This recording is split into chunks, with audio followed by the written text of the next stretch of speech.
Pada pertemuan kali ini kita akan sama-sama belajar mengenai stroke di mata kuliah Medical Surgical in Nursing 3. Pertemuan kali ini kita akan sama-sama belajar mengenai stroke ya, bagaimana kasus ini, bagaimana cara merawat pasien dengan stroke, bagaimana menerapkan asuhan keperawatan yang baik dan benar ketika kita merawat pasien dengan stroke, dan berbicara mengenai stroke sendiri itu bukan sesuatu hal yang simple tapi sesuatu hal yang sangat luas ya. Jadi kita akan bagi dalam 5 sesi untuk pembelajaran stroke kali ini.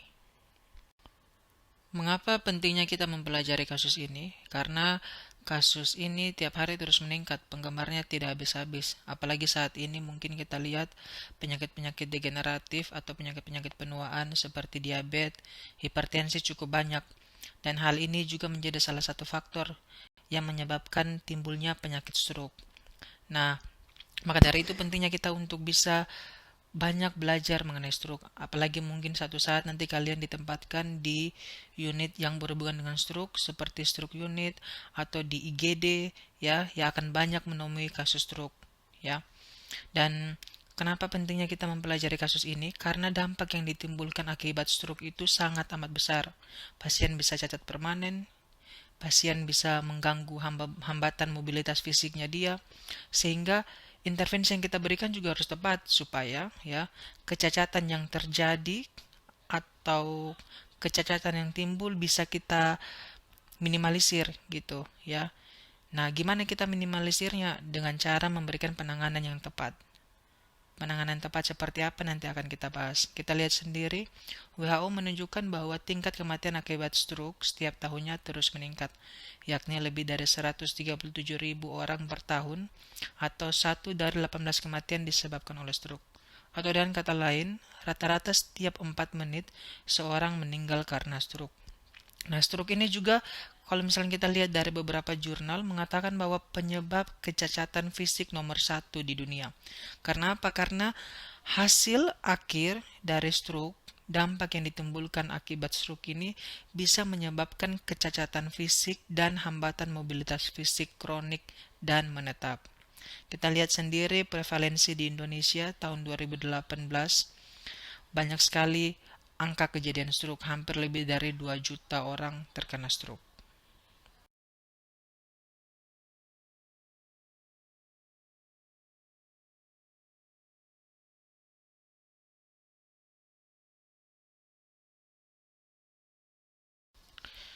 Oke, tujuan pembelajaran kita hari ini adalah yang pertama, mahasiswa mampu memahami definisi, tipe, faktor risiko, komplikasi, manifestasi klinis, patofisiologi, dan bagaimana pencegahan pada pasien stroke.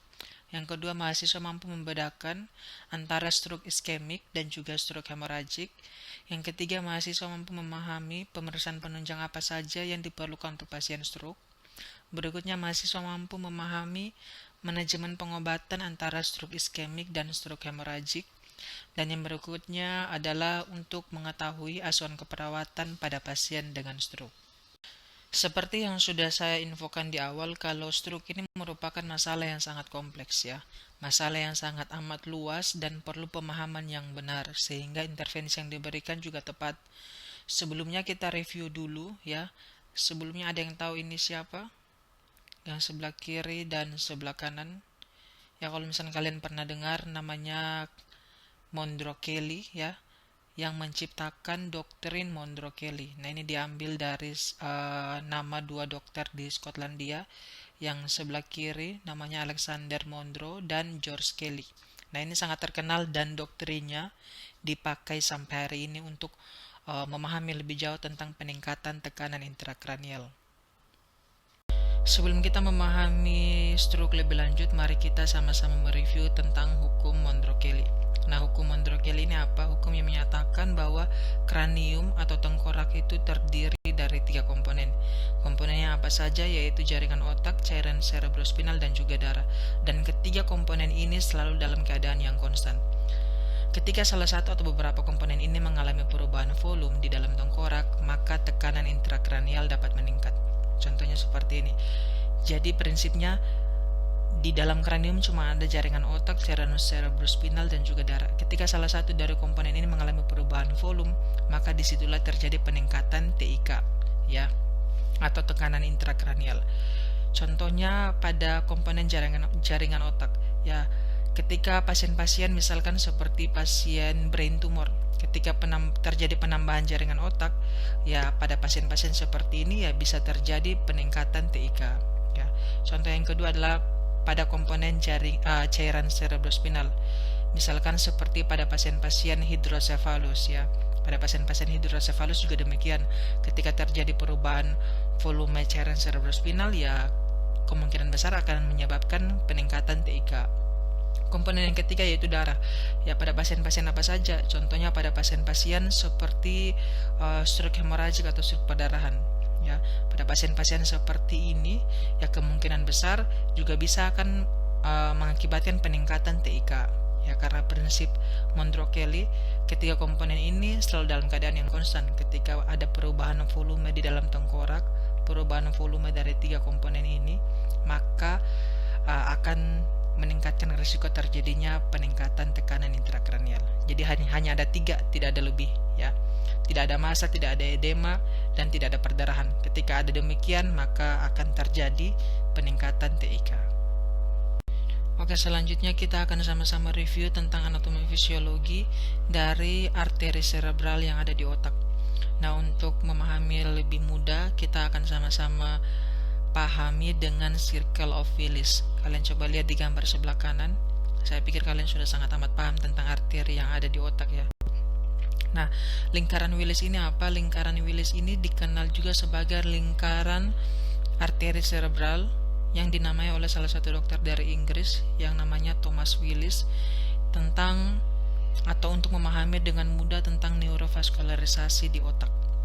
Jadi singkatnya, otak kita divaskularisasi oleh dua pembuluh darah utama, yaitu arteri carotis interna dan juga arteri basilaris yang warna hijau, ya. Nah, arteri carotis interna sendiri ini merupakan cabang dari arteri communicans yang ada di leher, yaitu communicans anterior dan juga communicans posterior yang warna biru. Sedangkan yang basilaris ini merupakan gabungan dari arteri vertebralis dextra dan sinistra dan juga arteri spinalis anterior yang warna biru di bagian bawah. Jadi warna hijau ini merupakan hijau di bagian atas, ini merupakan vaskularisasi dua pembuluh darah utama, yaitu arteri carotis interna. Ini merupakan cabang dari arteri communicans anterior dan juga posterior, sedangkan arteri basilaris ini merupakan gabungan dari arteri vertebralis dextra dan sinistra dan juga arteri spinalis anterior. Nah, selanjutnya kita akan bahas mengenai vaskularisasi yang berkaitan dengan cerebellum atau otak kecil. Nah, vaskularisasi cerebellum ini arterinya ada yang superior dan juga ada yang inferior. Yang bagian inferior sendiri dibagi lagi menjadi dua, yaitu inferior anterior dan juga inferior posterior. Nah, kita bahas dulu yang superior, yang bagian pertama, ya. Bagian superior sendiri dari cerebellum ada yang namanya arteri cerebri superior karena berada di atas cerebellum. Kemudian yang bagian inferiornya ada yang namanya anterior dan posterior, yakni arteri cerebri inferior anterior dan juga arteri cerebri inferior posterior yang warna merah. Jadi yang cerebellum ini atau otak kecil ini divaskularisasi oleh arteri cerebri yang posterior, yang superior, yaitu arteri cerebri superior dan juga bagian inferior. Yang inferiornya ada dua, yaitu arteri cerebri inferior anterior dan juga arteri cerebri inferior posterior. Ya, itu bagian yang cerebellum. Nah, sekarang kita lihat lagi yang cerebrum atau otak besar. Kalau misalkan cerebrum ada namanya arteri interna, ya, carotis interna dan juga arteri basilaris yang warna hijau. Cabang dari arteri basilaris yang memperdarahi cerebrum adalah arteri cerebri posterior, sedangkan cabang dari arteri carotis interna yang memperdarahi cerebrum adalah arteri cerebri medial dan juga arteri cerebri anterior yang warna kuning. Ulang, ya. Jadi yang cerebrum yang warna hijau ya, ada carotis interna dan juga ada basilaris yang memperdarai cerebrum. Yang untuk yang basilaris adalah arteri cerebri posterior yang warna kuning. Sedangkan yang bagian carotis interna yang memperdarai cerebrum adalah arteri cerebri medial dan juga arteri cerebri anterior yang warna kuning ya. Selanjutnya kita lihat lagi apa bedanya arteri cerebri anterior dan juga arteri cerebri medial. Bedanya adalah di ukurannya. Kita lihat lagi di gambar sebelah kanan. Arteri cerebri medial ya, ukurannya lebih besar daripada arteri cerebri anterior. Sekarang kita lihat lagi pada bagian arteri cerebri anterior yang warna kuning di atas ya. Ada namanya arteri cerebri anterior dextra dan juga sinistra. Lihat yang bagian atas, arteri cerebri anterior, ada yang namanya arteri cerebri anterior dextra dan juga sinistra. Nah, kalau kita lihat lagi keduanya, kita lihat lagi secara anatomi fisiologis, ternyata keduanya itu menyatu, ya. Nah, itu yang disebut dengan arteri communicans yang ada di leher, yaitu arteri communicans anterior. Coba lihat baik-baik, ya. Jadi arteri cerebri anterior yang kuning di atas itu merupakan itu ada yang dekat situ ada namanya cerebri anterior dextra dan juga sinistra. Tampak menyatu. Nah, ini yang disebut dengan communicans anterior, ya. Nah, selain itu kita lihat lagi bahwa arteri cerebri posterior akan juga berhubungan dengan arteri carotis interna. Nah, perhubungan inilah yang disebut dengan arteri communicans posterior. Lihat lagi pada gambar. Pada arteri cerebri posterior ini berhubungan dengan arteri carotis interna. Perhubungan inilah yang disebut dengan arteri communicans posterior. Kalau tadi yang communicans anterior itu merupakan perhubungan antara arteri cerebri anterior dextra dan sinistra, ya. Kalau misalkan arteri communicans yang posterior ini merupakan perhubungan antara arteri cerebri posterior dan juga arteri carotis interna. Sekarang kita lihat lagi pada gambar sebelah kiri. Nah, yang sebelah kiri ini kelihatan terjadi suatu lingkaran pembuluh darah, ya. Nah, pembuluh darah inilah yang disebut dengan circle of Willis yang mengelilingi dari hipofisis. Lihat di bagian sebelah kiri yang lingkaran ini, lingkaran bulat, inilah yang disebut dengan circle of Willis, yaitu suatu lingkaran pembuluh darah yang mengelilingi hipofisis. Nah, lingkaran Willis ini berperan sebagai apa? Perannya sangat amat penting, yaitu berperan penting dalam alternatif perfusi darah antara sirkulasi anterior dan juga posterior, ya, memberikan aliran kolateral ke daerah yang terkena jika terjadi sumbatan.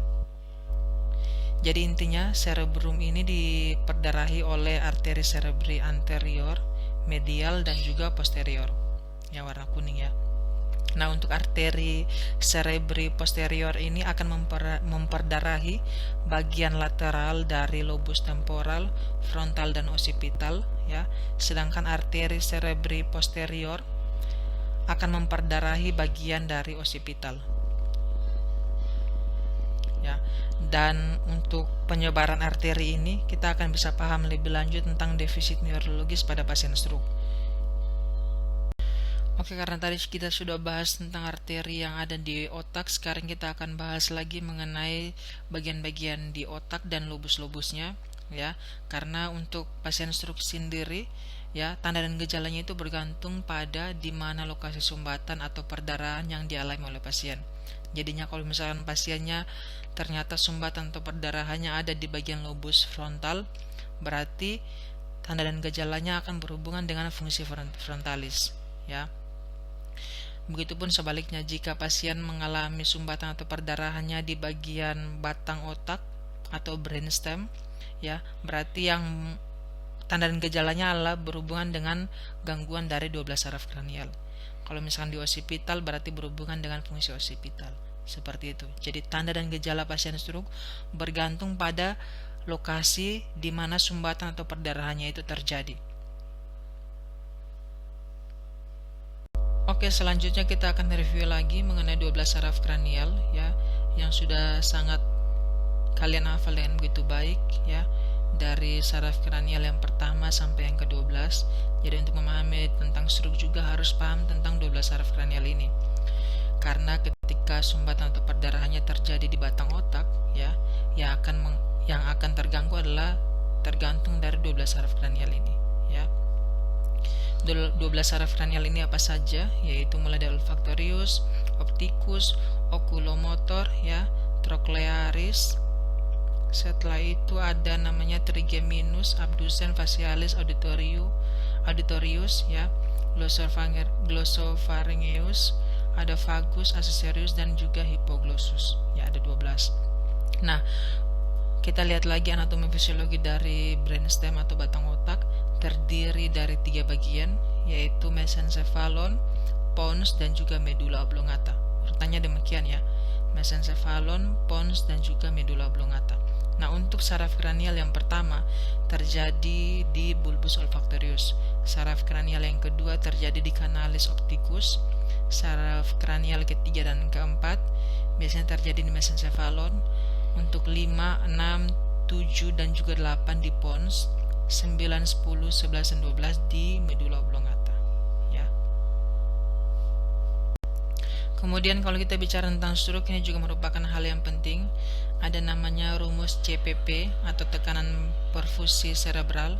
Nah, CPP ini apa? CPP adalah merupakan seberapa besar tekanan yang diperlukan untuk mendorong darah melalui seluruh pembuluh darah. Nah, rumus CPP itu sendiri adalah MAP kurang ICP. MAP sendiri itu didapatkan dari tekanan darah sistolik ditambah 2 diastolik bagi 3 dengan nilai normal yaitu 70 sampai 110. Sedangkan ICP ini merupakan tekanan intrakranial dengan nilai normalnya yaitu 5 sampai 15 mmHg. Jadi ketika pasien punya tensi 120/80, berarti MAP-nya adalah 120, ya, ditambah 2 kali 80 dibagi 3. Jadi rumus MAP adalah sistol tambah 2 diastol dibagi 3. 120 ditambah 2 kali 80 dibagi 3. Nah, itu akan dapatkan nilai MAP-nya berapa. Nah, normal MAP sendiri yaitu 70 sampai 110. Normal ICP atau TIK atau tekanan intrakranial ini adalah 5 sampai 15, sedangkan normal CPP itu adalah 70 sampai 110. Sekarang kita akan masuk pada latihan yang pertama. Ada 2 soal untuk menghitung MAP dan untuk menginterpretasi apakah MAP ini dalam batas normal atau tidak. Nah, seluruh latihan dalam video pembelajaran kali ini kalian catat, ya. Nanti kita akan lihat di bagian akhir.